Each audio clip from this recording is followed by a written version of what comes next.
Imagine if all the things from your day-to-day life, the kind of things you take for granted, walking along the streets to buy a pint of milk at the shops, going to the bus stop to get to work. Imagine if that was turned into a digital experience, and then many years in the future, you could dip back into it. Well, that's what's being trialled at this residential care home in Oxford. It's teamed up with a technology company to offer virtual reality therapy sessions to any residents who might benefit, focusing on those with dementia. People like Bill. These days, Bill is usually to be found in the garden of the care home. But back in the 50s, his favourite place to be was the dance hall. He witnessed the birth of rock and roll in England. Now, thanks to virtual reality, he's going to relive that golden age again. You see that? We were both sat down with a gang of friends and it really did feel so right. You could not take your eyes off me. I could not take my eyes off you.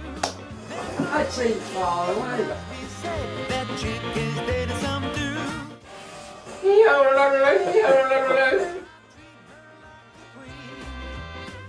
This is what's called a reminiscent experience. It was filmed specially for people like Bill who remember dance events like this. Bill, what's it like watching that? Marvellous. Does it take you back? Yep. Must be true. Can you remember what you were like at that time? Oh, I was raring to go everywhere. Raring to go.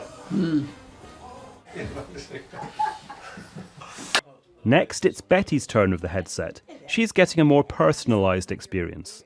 Once again, a representative from the virtual reality company guides her on the journey, with the help of her phone.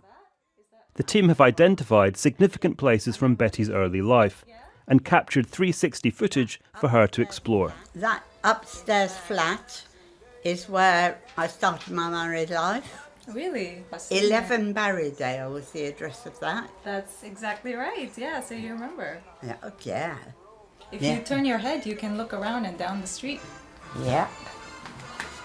Yes, I used to have to walk to the station down that way. I was a comptometer operator. And you say, what's a comptometer? What is a comptometer? It's a calculating machine and it's the real start of computers and things, I think. The house where I was born is 1, 2, 3, 4, about 5th or 6th house down on the right-hand side, I think.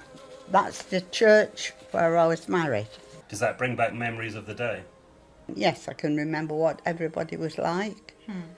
Many of them are no longer with us, of course. Betty had tried virtual reality before and sees it as a very positive experience. For someone who's never done it, how would you describe it? What does it feel like? It's unreal, really. It's just transporting you. You think, how can you do that when I'm sitting here? But it's beautiful. Did it trigger memories? Is that part of the fun of it? Yes, yeah, that could be. But some people might have bad memories, mightn't they? I put the question of bad memories and negative experiences to the woman behind the project. So you've designed this to be comforting, but is there a danger that residents will find it disconcerting, disorientating, a bit confusing? It's really important when designing an immersive tech experience for people with dementia or elderly residents that you are really tailoring it for their needs. We, for example, don't take generic VR experiences off the shelf. We work really closely with care teams and people within the NHS to make sure that we're designing something very user-centric and that can be comforting rather than confusing. The care homes say they take this seriously and have vetoed suggestions by other companies to show footage, for example, from the Second World War, which they feel might be traumatic for some residents.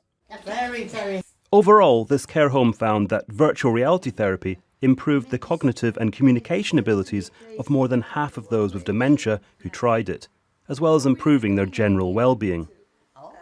None of the residents I met seemed the least bit daunted by the modern technology.